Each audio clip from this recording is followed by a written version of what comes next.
Programme میں ایک بار پھر خوش آمدید ناظرین محترم. آپ کے سوالات ہیں اور رہنمائی کے لیے ہمارے ساتھ موجود ہیں ہمارے بہت ہی محترم جناب حضرت امیر محمد اکرم اعوان صاحب. آپ بھی اس پروگرام میں شامل ہو سکتے ہیں. اس کے لیے اسکرین پہ ایک نمبر اوپر ہے, اس کو نوٹ فرما لیجیے, 033349550221. اس پہ ہمیں میسج کیجیے. آپ کا سوال پروگرام میں شامل کریں گے. اسی طرح سے questions@almurshid.tv یہ ہمارا ای میل ایڈریس ہے, اس پہ ہمیں آپ میل کر سکتے ہیں. آپ کا سوال ہم ضرور شامل کریں گے. حضرت جی اگلا سوال شامل کرتے ہیں پروگرام میں. ابو بکر ہیں حیدرآباد سے, یہ کہتے ہیں کہ حضرت صاحب تصوف کی جامع تعریف کیا ہے؟ کچھ اس طرح سے سمجھا دیجئے کہ یہ پتہ چل جائے کہ حقیقت میں تصوف ہے کیا, اور یہ بھی کہ کیا تصوف سیکھنے کی تاکید قرآن و حدیث میں بھی کی گئی ہے؟ تصوف یا صوفی یا صفا, یہ جو ایک صوفیوں کا نام بھی پڑ گیا ہے, صوفی ایسے تصوف کہتے ہیں, اس کی اصل قرآن مجید میں ہے. صحیح. نبی کریم صلی اللہ علیہ وسلم کے فرائض نبوت 4 ہیں. ٹھیک. یتلو علیہم آیاتہ ویزکیہم ویعلمہم الکتاب والحکمہ. سبحان اللہ. یہ 4 فرائض نبوت ہیں. اللہ کی آیات پیش فرماتے ہیں, یتلو علیہم آیاتہ, دعوت اللہ دیتے ہیں. جو قبول کرتا ہے وہ یزکیہم, اس کا تزکیہ کرتے ہیں. سبحان اللہ. اور تزکیے کے بعد اسے قرآن کی تعلیم دیتے ہیں. پھر قرآن کی تشریحات, حکمت, حدیث شریف, تفسیر جو قرآن کی ہے اس کی تعلیم دیتے ہیں. یہ 4 درجے. پہلا درجہ ہے ایمان لانا. صحیح. دوسرا ہے تزکیہ, صفا کرنا. بہت سی اس کی کبھی لکھا صوف کے کپڑے پہنتے تھے, کبھی کچھ ہوتا تھا, لیکن یہ میں صحیح نہیں سمجھتا. میں یہ سمجھتا ہوں کہ قرآن کریم کا پہلا جو غیر ملکی زبان میں ترجمہ ہوا وہ پرشین میں تھا. جی ٹھیک. جزیرہ نما عرب سے نکل کر جب فارس فتح ہوا تو قرآن کے ترجمے فارس میں آئے. تو لفظ تزکیہ تھا عربی میں, صحیح, اس کا ترجمہ فارسی میں تصوف کیا گیا, یعنی صفائی کرنا. تزکیہ کا بھی معنی ہے صفائی کرنا, تو اور تصوف کا بھی معنی ہے صفائی کرنا. صحیح. پھر قرآن کریم میں جگہ جگہ ذکر کی تاکید ہے اور احسان کی تاکید ہے. احسان کیا ہے کہ جو کچھ آپ کر رہے ہیں ظاہر نظر ہے, اس میں آپ کا دل بھی شامل ہو اور خلوص سے کر رہے ہیں. سبحان اللہ. ایکٹنگ نہ ہو. سبحان اللہ. جو کام بھی آپ کر رہے ہیں وہ صرف لوگوں کو دکھانے کے لیے نہ ہو, بلکہ آپ دل کی گہرائی سے کر رہے ہیں. یہی تصوف ہے. سبحان اللہ. سبحان اللہ.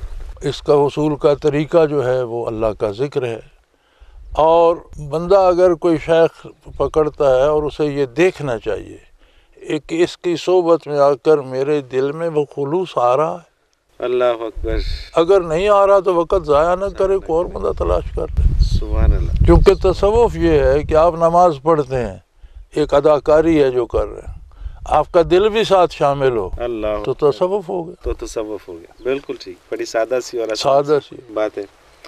ایمان ہے جی کراچی سے. حضرت جی یہ لکھتی ہیں کہ 2 اصطلاحات ہیں, صورت علم اور حقیقت علم. براہ کرم ان کی وضاحت فرما دیجئے, ان میں فرق کیا ہے؟ صورت علم یہ ہے کہ جسے آپ تجربے سے, پڑھنے سے, معاملات سے سیکھتے ہیں. ٹھیک ہے. یہ صورت علم ہے. ٹھیک ہے. آپ ہر لمحے کچھ نہ کچھ سیکھتے ہیں, کوشش کر کے جو سیکھتے ہیں ہم, جو بھی کوشش کر کے سیکھتے ہیں, یا زندگی خود سکھاتی چلی جاتی ہے, وہ بھی واقعات حادثات بھی سکھاتے ہیں. ٹھیک ہے. یہ سارا صورت علم ہے. ٹھیک ہے. لیکن جب وہ آپ کا حال بن جائے, جب آپ عمل اس علم کے مطابق کرنے لگ جائیں, صحیح, تو پھر وہ حقیقت علم ہے. بالکل ٹھیک. صحیح. صحیح. آپ نے سیکھا, کسی نے آپ کو بتایا کہ یہ حرام نہیں کھانا بری بات ہے, اب آپ ڈٹ گئے کہ میں نے زندگی میں حرام نہیں کھانا انشاءاللہ, تو وہ صورت علم. تو یہ حقیقت علم. حقیقت علم. اور وہ آپ کا جاننا صورت علم تھا. صحیح. صحیح. بلکہ میں اسے علم کہا نہیں کرتا, میں صورت علم کو اخبار کہا کرتا ہوں. اچھا. یہ بہت سی خبریں ہیں جو ہمارے پاس اکٹھی ہیں, جمع ہو گئی, یعنی یہ علم کی ایک ہلکی صورت خبر ہے. تو یہ ہمارے پاس خبریں جمع ہو گئی. جب اس پر ہم عمل کرتے ہیں تو وہ صورت علم بن جاتی ہے. سبحان اللہ. جب عمل کرتے ہیں تو پھر وہ حقیقت علم بن جاتی ہے. حضرت جی اگلا سوال مسز اکبر راول پنڈی سے ہے. یہ کہتی ہیں کہ قرآن پاک میں ہے کہ ماں کے پیٹ میں کیا ہے تمہیں نہیں بتایا گیا. لیکن حضرت جی اب تو الٹرا ساؤنڈ 3Ds کی صورت میں بھی ہوتے ہیں جس میں بچے کی شکل تک دکھائی دے جاتی ہے۔ جی درست ہے، لیکن ہر بچہ بھی 10 کھرب سیل سے بنتا ہے۔ سبحان اللہ۔ جب وہ بڑا ہوتا جاتا ہے تو سیل بڑے ہوتے جاتے ہیں۔ کسی بڑے قد والے یا چھوٹے قد والوں میں سیلوں کی تعداد میں فرق نہیں ہے، یہ بھی سائنس ہی کہتی ہے۔ یعنی کہ 10 کھرب سیل ہر باڈی میں ماں کے پیٹ سے لے کے آتا ہے۔ سبحان اللہ۔ جو بڑھتا جاتا ہے تو سیل بڑے ہو جاتے ہیں، جب بوڑھا ہونے لگتا ہے تو سیل کمزور ہونے لگ جاتے ہیں اور کمر دوری ہونا شروع ہو جاتی ہے، اللہ اکبر، نظر کم ہونا شروع ہو جاتی ہے، دماغ کام کرنا شروع۔ اب یہ الٹرا ساؤنڈ کتنے سیلز کی حقیقت جانتا ہے؟ کچھ بھی نہیں، ایک کی بھی نہیں، ایک کی بھی نہیں۔ پھر یہ 10 کھرب سیل جو ہیں ان میں کسی کی عمر 6 مہینے سے زیادہ نہیں۔ اچھا، کوئی بھی سیل 6 ماہ سے 6 زیادہ؟ ماہ سے زیادہ، 6 ماہ میں اس کا متبادل دوسرا پیدا ہو جاتا ہے، وہ مر جاتا ہے۔ صحیح، ٹھیک۔ تو ایک سال میں 20 کھرب سیل استعمال کرتی ہے ایک باڈی۔ 20 کھرب ایک سال میں؟ ایک سال میں۔ دنیا کی آبادی 6 کھرب ہے۔ اللہ اکبر۔ تو اگر اس کی 80-100 سال عمر ہے تو کتنے سیل الٹرا ساؤنڈ نے کتنے بتایا؟ اللہ اکبر، کچھ بھی نہیں۔ پورن سیلوں کی صحت، بیماری، اس کی دماغی طاقت، اس کی قوت، اس کی صحت، اس کے وقت مقدر، اس کی صورت، وہ سارا بڑی لمبی ڈیٹیل ہے بھائی۔ اور اگر یہ جہاں سے نظر آ جائے جی وہ پہاڑ ہے تو یہ تو کوئی کمال نہیں۔ اب پہاڑ میں کیا کیا کچھ ہے، اللہ اکبر، اس کے اندر کیا کچھ چھپا ہے، اس پر جانور کتنے ہیں، پرندے کتنے ہیں، درخت کتنا ہے، گھاس پھوس کتنی ہے، کتنی قسم کی بوٹیاں، بھائی یہ تو کوئی بات نہیں۔ یعنی کہ سائنس نے جہاں پہ 3Ds کے ذریعے یہ دکھا دیا وہاں پہ اور مشکل پیدا کر دی ہے اور مہر لگا دی ہے کہ یہ حقیقت ہے کہ تم نہیں جانتے۔ ہاں، اور ایک اور بات ہے، میرا ایک تجربہ ہے، ہمارے ایک ڈاکٹر صاحب ہیں، ڈاکٹر رشید، کراچی کے ہیں، یہاں اکثر رہتے ہیں، اب بھی آتے جاتے رہتے ہیں۔ تو ان کی 2 بیٹیاں تھیں۔ صحیح۔ تو ایک دفعہ آئے تو مجھے بتانے لگے کہ میری بیوی پھر امید سے ہے۔ ٹھیک ہے۔ تو میں نے الٹرا ساؤنڈ کرایا اور میری پھر بیٹی ہے۔ میں نے کہا مجھے یہ بات آپ کی پسند نہیں آئی، میں سمجھتا ہوں بیٹا ہے۔ نہیں، ہم نے الٹرا ساؤنڈ کرایا۔ میں نے کہا دیکھو جو اللہ کو منظور ہوگا، میرا انداز ہے اس کے بیٹا ہوا۔ سبحان اللہ، خود ڈاکٹر ساؤنڈ فیل ہو گیا، خود ڈاکٹر۔ سبحان اللہ، یعنی یہ تو تجربتاً ہم نے دیکھا کہ الٹرا ساؤنڈ اندازہ ہی ہے، فیل بھی ہو سکتا ہے، فیل بھی ہو سکتا ہے، بالکل ٹھیک بات ہے۔ تو ایک چھوٹی سی بات جان لینا پھر یہ تو نہیں ہے نا، یہ نہیں ہے۔ اور یہ جو وہ بھی یقینی نہیں ہے۔ اور پھر یہ جس ڈیٹیل سے آپ نے اس کی وضاحت فرمائی ہے، اور جو اس میں وہ سیلز اور سیل کتنی قسم کے، کیا ہر سیل ظاہر اپنی ایک سوچ رکھتا ہوگا نا، اس کی اپنی ایک زندگی ہے، اس کی اپنی ایک صحت بیماری ہے، اس کی اپنی غذا دوا ہے۔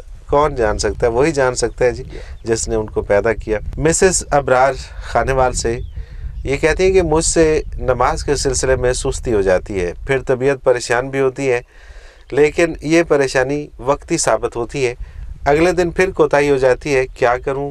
کوئی ایسا حل بتائیے کہ نماز قضا نہ ہو۔ بچے آخرت پر یقین پیدا کرو، آخرت پر یقین پیدا کر لیا جائے۔ اب یہ یقین پیدا کرنا یہ تو مشکل عمل ہے ان کے لیے۔ یہ بڑا آسان ہے، آپ زندگی اکارڈنگ ٹو اسلام لے آئیں، یقین حاصل ہو جائے گا۔ صحیح، یہ تو اللہ کی عطا ہے۔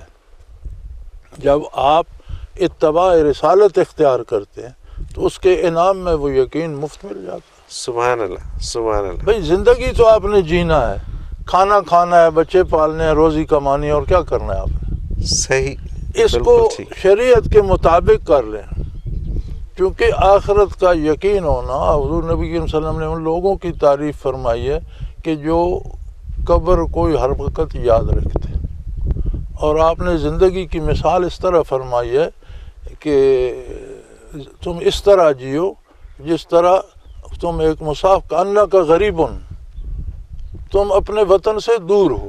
غریب کہتے ہیں پردیسی کو۔ یہ تمہارا وطن نہیں ہے، تمہارا وطن قبر سے شروع ہوگا۔ اللہ اکبر۔ تو تم اپنے گھر سے دور ہو، ہاں جی، کن فی دنیا کا انّا کا غریبن، دنیا میں اس طرح رہو جیسے تم غریب الوطن ہو۔ سبحان اللہ۔ او عابر سبیل، یا تم راہ چلتے مسافر ہو۔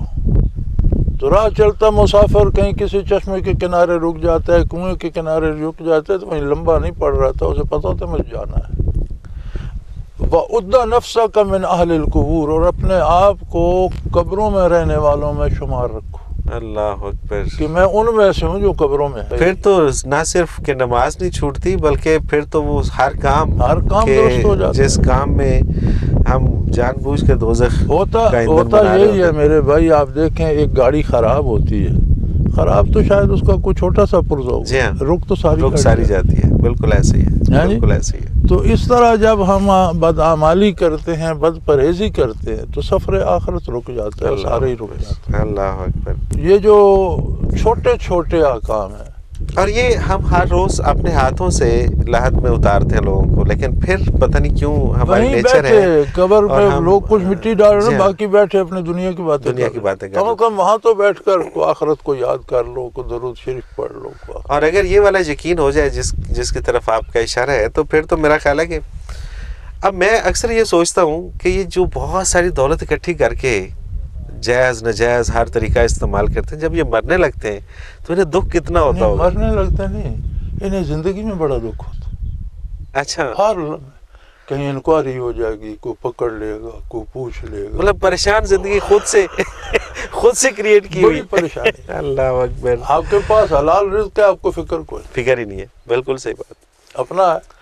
اچھا، جن کے پاس حلال ہے ان کا اگر ضائع بھی ہو جائے تو انہیں دکھ نہیں ہوتا، خیر ہے، اپنا تھا، چلو صحیح بات ہے۔ اب مانگ کر کوٹ پہنو تو پھٹ جائے تو بڑی تکلیف ہے، اپنا ہے، پھٹ بھی گیا تو خیر ہے، بالکل صحیح، بالکل صحیح۔ تو یہ تو دکھ بندہ خود جمع کرتا ہے۔ اللہ اکبر۔ دیکھیں نا، آخرت کا اللہ کریم نے ایمان کیا ہے، یؤمنون بما انزل الیک وما انزل من قبلک، جو کچھ آپ صلی اللہ علیہ وسلم پر نازل ہوا اس پر یقین رکھتے ہیں، جو پہلے نبیوں پہ نازل ہوا اس کو سچ مانتے ہیں، تو اس میں تو آخرت بنیادی طور پر آگے، لیکن پھر آگے الگ سے فرمایا بالآخرت ہم یوقنون، اور آخرت پر پکا یقین رکھتے۔ سبحان اللہ، یعنی یہ اتنا ضروری ہے کہ یہ جو آخرت پر یقین ہے یہ آپ کی دنیوی زندگی کی اصلاح کرتا ہے، ورنہ نہیں ہوتی۔